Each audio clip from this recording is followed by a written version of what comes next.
세계적인 기타리스트 에릭 클랩톤의 노래입니다. Tear in Heaven이라고 하는 노래입니다. 에릭 클랩톤은 1970년 이후 현존하는 세계 최고의 기타리스트입니다.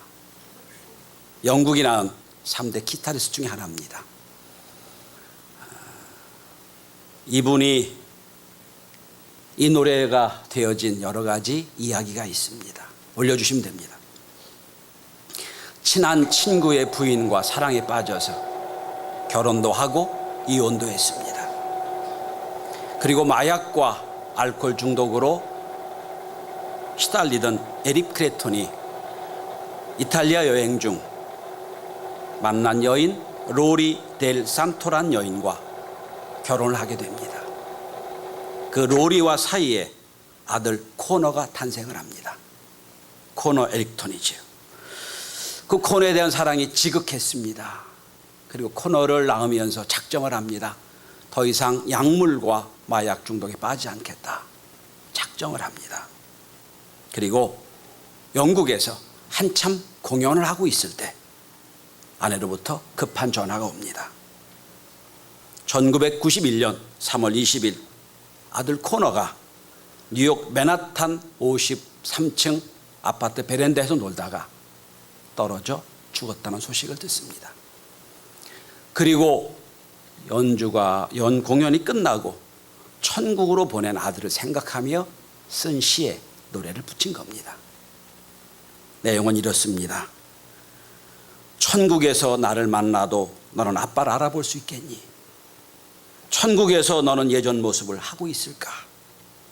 아빠는 마음을 단단히 먹고 더 열심히 살아야 되겠지. 아빠는 현재 천국에 없으니까. 아빠는 안단다. 천국에서는 더 이상 눈물이 없으리라 하는 것을. 그래서 Tears in Heaven이에요.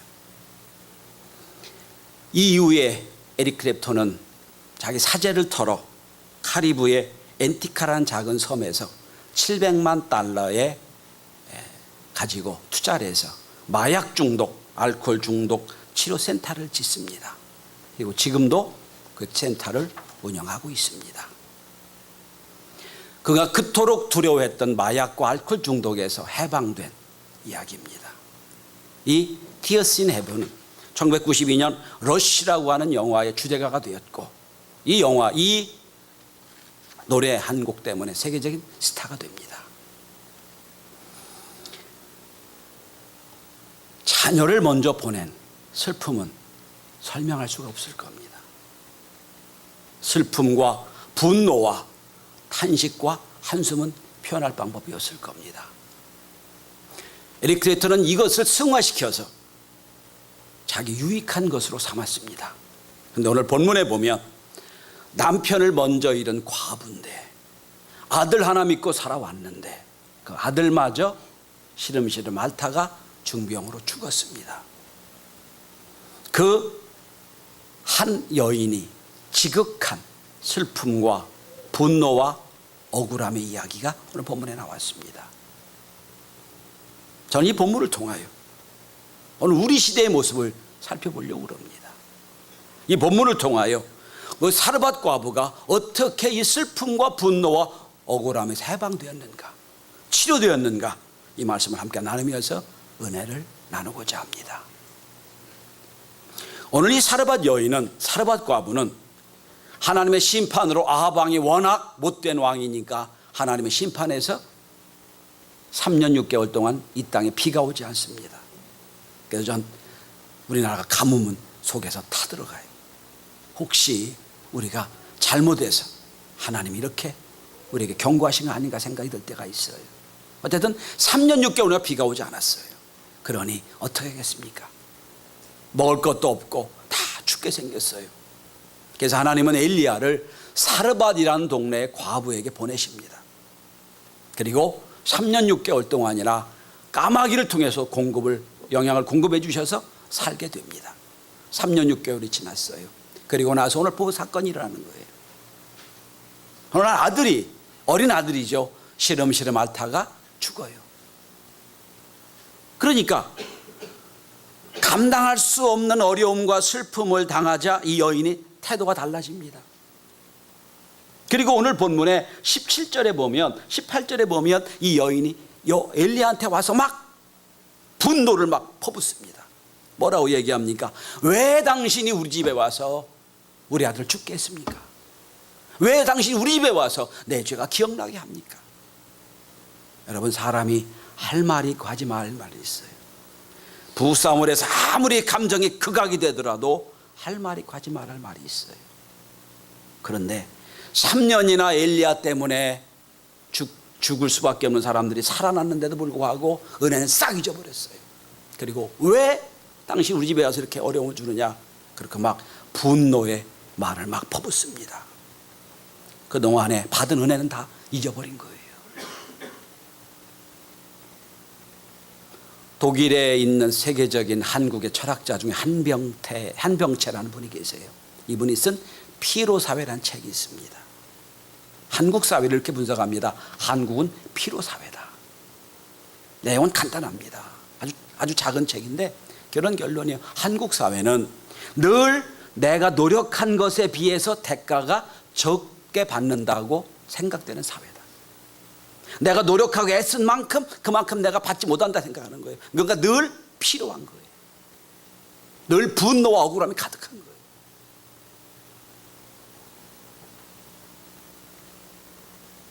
지난주 우리는 너무 어처구니 없는 사건을 만났습니다. 밧줄을 타고 아파트 벽에 페인트를 칠하는 노동자를, 그 아파트에 살던 주민이 그 노동자가 핸드폰으로 듣고 있던 소리가 너무 크다고 올라가서 밧줄을 끊어버린 사건입니다.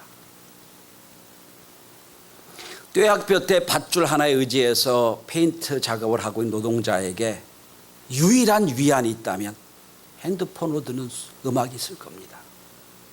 그런데 아파트에 있는 거주민은 소음은 내가 피하면 될 수 있는 거예요.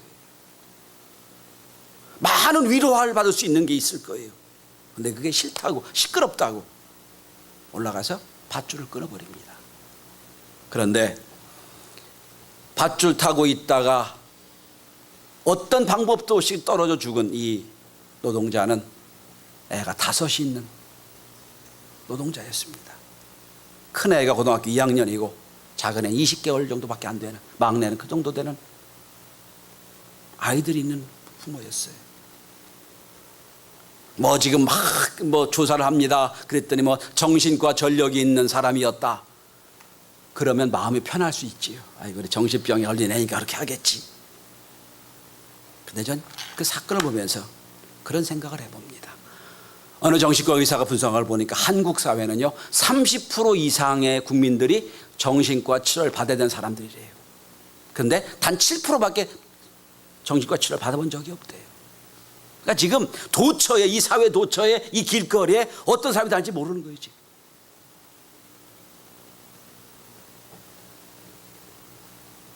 극심한 스트레스, 극심한 분노, 극심한 억울함이 이 사회를 가득하고 있어요. 지금.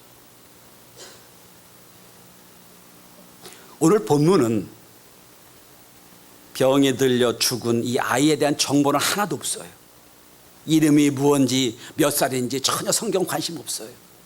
오로지 이 엄마에 대한 관심이 있습니다. 분노가 가득합니다. 억울함이 가득해요. 이 과부가 오늘 성경은 어떻게 치료되는지를 설명하고 있습니다. 어떻게 치유되고 어떻게 회복되는지를 말씀하고 있습니다. 유명한 리더십 학자 잔 맥스웰 목사님은 이런 말을 했습니다. 상처받은 사람은 그 상처가 온전히 치료되지 못하면 똑같은 상처를 남에게 줄 수 있다. 그렇죠? 내가 상처를 받았다고 이게 치료가 안 되면 똑같은 상처를 또 주는 거예요.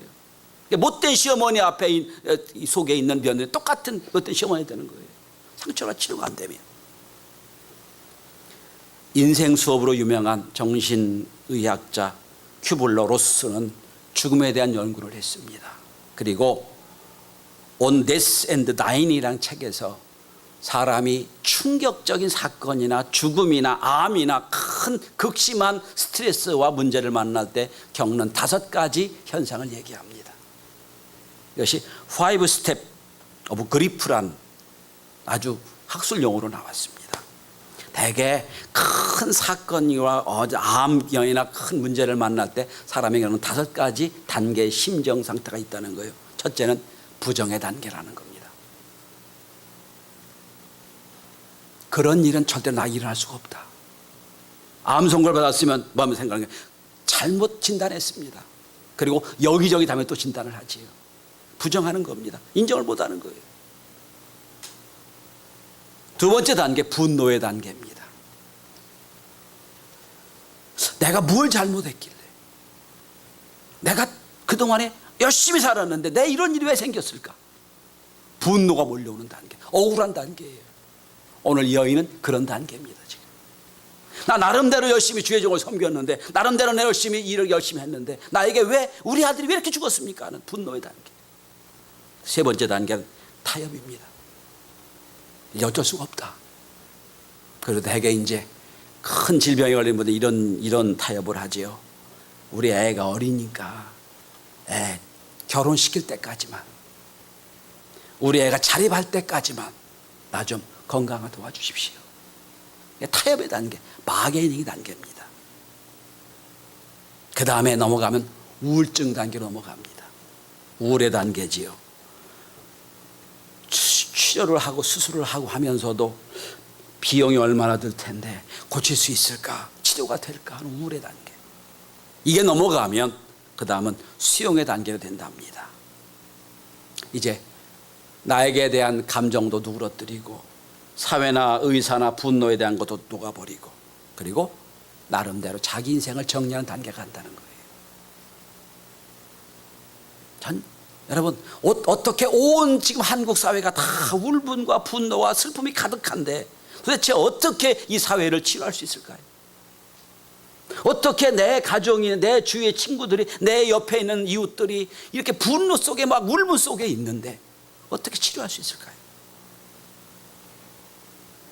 혹시 여러분 스스로 지금 오늘 아들을 잃은 엄마처럼 지금 속에 뭐라고 말할 수 없는 분노와 억울함이 있으면 어떻게 치료될 수 있을까요? 첫째는 오늘 엘리야는 이 문제를 자기 문제로 여깁니다. 엘리야는 분노와 좌절과 억울함이 가득한 지금 과부한테 가서 당신 말에 3년 동안 내가 먹였잖아, 은혜 왜 잊어버렸어? 이런 말 한마디도 안 합니다.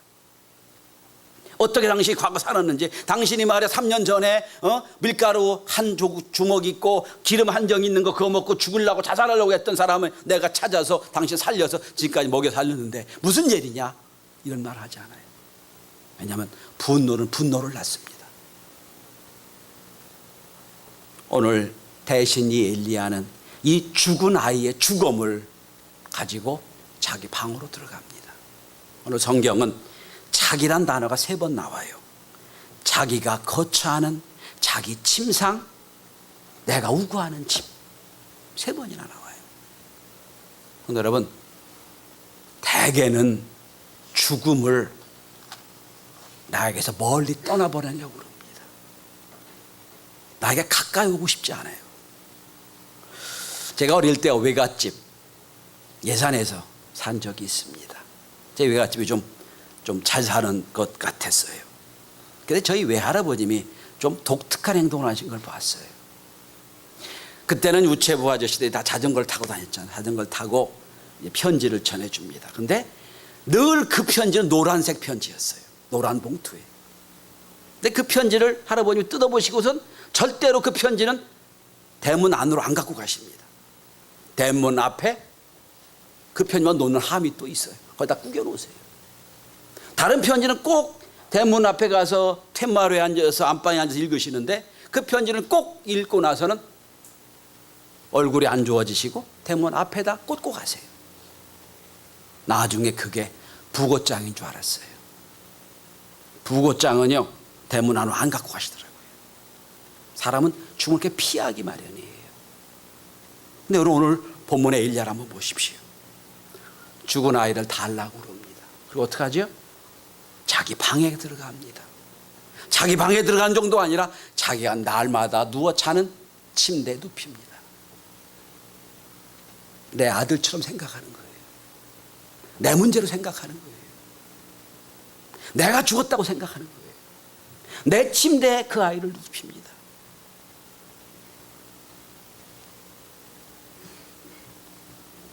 전 이 모습을 통하여 예수 그리스도의 모습을 봅니다.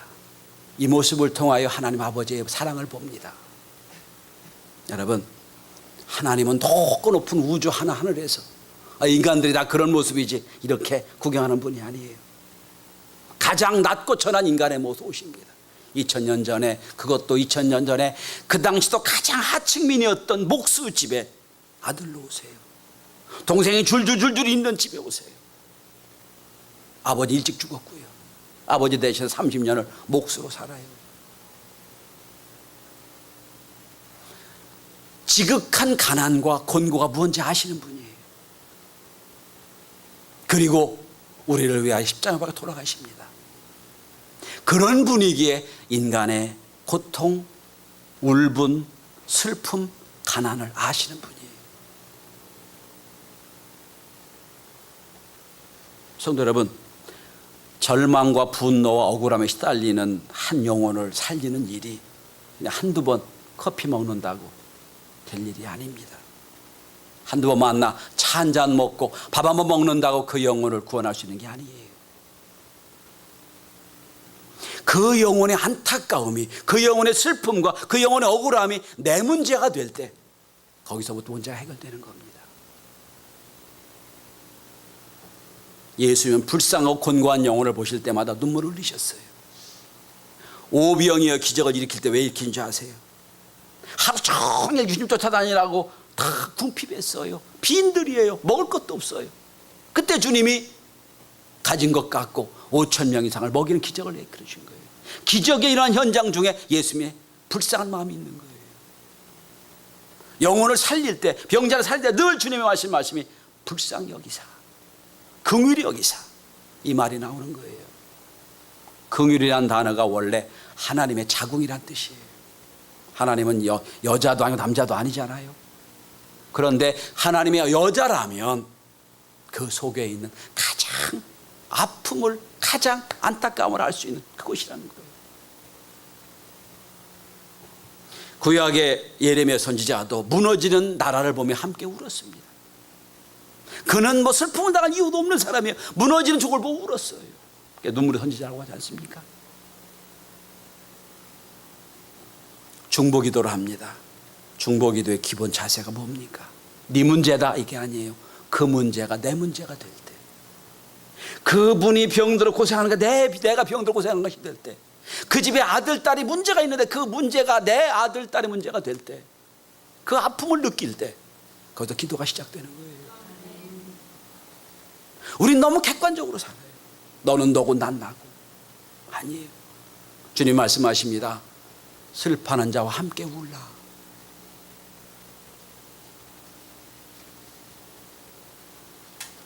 나중에 로마서에서 사도 바울도 로마서 12장 14절 이렇게 말씀합니다. 즐거워하는 자들과 함께 즐거워하고 우는 자와 함께 울라. 예수님과 이렇게 배운 말씀이에요. 전 이 사건을 만나면서 마음이 먹먹했습니다. 어떻게 해결해야 되나? 이 주위에 우리 주위에 수많은 사람들이 그런 억울함과 분노가 있을 텐데 어떻게 이걸 해결해? 교회가 존재하는 이유가 무엇일까? 성도 여러분, 중보기도가 항상 뒤에 나옵니다. 그러면 여러분, 그게 무슨 뜻인지 묻지 마시고 그 아픔이 내 아픔인 것처럼 열심히 그 마음으로 하나님께 올려드릴 수 있게 되길 바랍니다. 그분의 기업을 위해 기도할 때 그분의 기업이 잘 돼야 내 기업이 잘 되는 것처럼 그렇게 한번 주 앞에 올려드리십시다. 오늘 엘리야는 죽음을 거부하는 게 아니에요. 나에서 멀리 떨어보는 게 아니라 오히려 그 죽음을 내가 내 집에, 내 방에, 내 침대에 누입니다. 함께 울고 함께 웃을 수 있는 공동체, 그게 교회 공동체. 자, 두 번째입니다. 그리고 엘리야는 그 죽은 아이를 자기 침대에 눕히고 그 다음에 엘리야는 의사도 아니고 약사도 아닙니다. 할 수 있는 게 아무것도 없어요. 주의 종입니다. 단 한 가지, 기도하는 것밖에 없어요. 오늘 본문에 여러분 20절 21절 보면 똑같은 단어가 똑같이 나옵니다. 여호와께 부르짖어 이르, 여호와께 부르짖어 이르되. 똑같은 단어가 두 번 나와요. 여러분, 엘리야는 어떤 사람입니까? 기도의 능력자죠. 비가 오지 않을 때 비를 내리게 했던 능력자입니다. 기도의 용사, 기도의 대장이에요. 근데 그가 한 번도 아니고 두 번이나 연거푸하게 기도합니다. 그런데 이 엘리야의 기도가 우리 기도가 달라요. 자, 기도하는데 그 능력의 기도의 대장이 기도하는데 하나님 도와주세요, 이게 기도가 아니야. 오늘 본문을 잘 보시면 이렇게 기도합니다.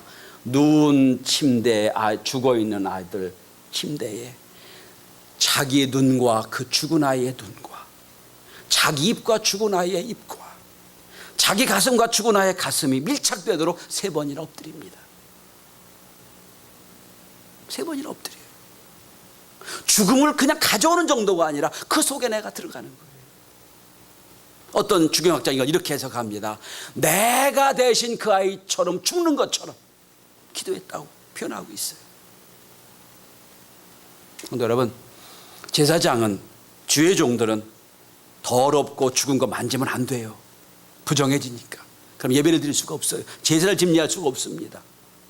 이 말 무슨 뜻이에요? 그 죽음의 부정을 내가 감당했다는 뜻이에요. 차라리 하나님 나를 대신 데려가시고 이 아이를 살려주십시오, 이런 고백으로 하는 거예요. 한 번이 아니에요, 3번이나 그렇게 합니다. 특별히 엘리야의 울부짖음, 부르짖음을 여러분 22절을 주목해 보시기 바랍니다. 우리 함께 다 같이 22절 같이 봉독해 보십시다. 여기 비밀이 있습니다. 자, 시작. 여호와께서 엘리야의 소리를 들으심으로 그 아이의 혼이 몸으로 돌아오고 살아난지라. 다시 한번.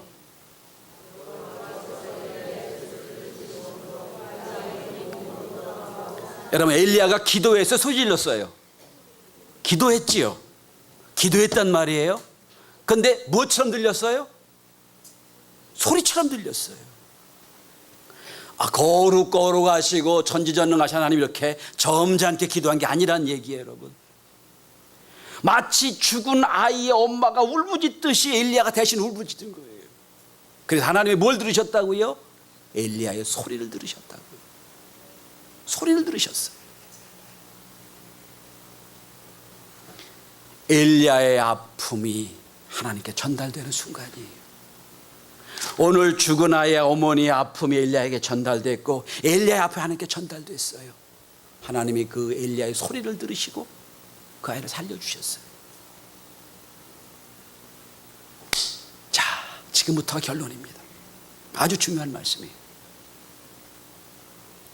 이 아이가 살아났어요. 아멘 좀 하십시오.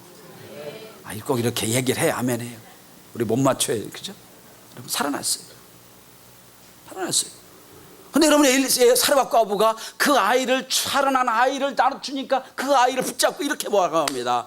내가 이제야 당신 하나님의 사람입니다. 이제야. 여러분, 근데 18절 먼저 보세요. 죽은 아이를 엘리야한테 막 얘기하면서 막 퍼붓듯이 분노 중에 똑똑같은 얘기를 합니다. 당신 하나님의 사람입니다. 18절에 하나님의 사람과 22절 하나님의 사람은 전혀 다른 얘기예요. 그렇지 않습니까, 여러분? 문제를 가지고 막 분노 중에 당신 하나님의 사람이죠 라고 하는 것과 아이가 살아날 때 안고 진짜 당신 하나님의 사람입니다 라는 건 차원이 다른 거예요. 여러분, 수많은 교회가 있습니다. 아파트 옥상에 올라가면 30개 교회가 보입니다. 교회네. 그건 18절의 교회예요. 근데 와서 은혜 받고 깨닫고 회개하고 새로운 역사가 일어나면 그 교회는 진짜 교회야 하는 거예요. 선생님이 계세요, 여기. 선생님이시네. 선생님이야, 그냥. 주일학 선생님이셔. 주일학 선생님이야. 맞아. 근데 그 선생님을 만난 아이가 변화됩니다. 은혜 받습니다. 바뀌어집니다. 진짜 선생님이셔. 이렇게 되는 거예요. 18절과 24절 사이에 뭐가 있습니까? 여러분? 여기 선생님들, 선생님들 많이 계세요. 이 자리에 6명이 계세요, 선생님들이. 그런데 학부모가 처음 만나요. 선생님이시죠? 맞아요. 1년 그 선생님과 우리 아이가 만나가 바뀝니다. 그럼 나중에 이런 고백을 합니다. 진짜 선생님 맞습니다. 이렇게 바뀌는 거예요. 저도 목사입니다. 수많은 목사 중에 하나예요. 목사님이시죠? 맞아요. 그 은혜를 받고 변화되고 새로운 역사를 이루면서 오늘 엘리야에게 사르밧과 이렇게 고백하는 거예요. 이제 당신 내가 보니 진짜 하나님의 사람입니다. 이 변화, 이게 사회를 변화시키는 변화예요. 이 사회가 분노로 가득하잖아요. 여러분 혹시 여러분이 지금 주란에 매달려 아파트 현장에서 일할 수 있는 그런 분이 될 수도 있어요. 우리가 그런 직업이 없다 뿐이지. 우리 문제일 수도 있어요. 우리 가족의 문제일 수도 있어요. 저는 이런 생각을 합니다. 그분이 아무리 억울하고 분노가 가득하더라도 그분이 예수 믿었다면, 그분이 한 영혼이 중요한 줄 안다면 그렇게 하지 않았을 텐데.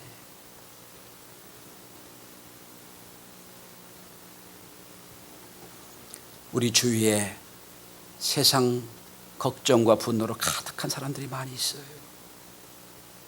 그 사람은 그 사람, 난 나 이렇게 하시겠습니까? 엘리야처럼 그분의 아픔과 문제가 내 문제가 되고, 그분의 어려움과 내 문제를 가지고 하나님께 오늘 엘리야처럼 소리를 질러 기도하고 치유가 되고, 그리고 그분 입에서 당신 하나님의 사람입니다 고백할 수 있는 교회, 그런 성도가 다 될 수 있기를 바랍니다. 옆에 있는 분을 인격적으로 바라보십시오. 그리고 길게 인사합니다. 당신 하나님의 사람입니다. 시작. 좀 민망하죠? 다시 한번 오늘 제가 이런 사람이 되겠다는 각오와 결단으로 한번 옆에 있는 분하고 그렇게 한번 고백해 보십시다. 당신 하나님의 사람입니다. 시작. 아멘. 저는 오늘 엘리야가 불행하고 억울하고 분노에 가득한 이 여인을 만나 그 문제를 핵심을 해결해 주고 치료되고 나중에는 궁극적으로 믿음의 사람이 되는 것처럼 저와 여러분이 그런 교회, 그런 은혜가 충만한 성도가 되기를 주의 이름으로 축원합니다. 기도합니다.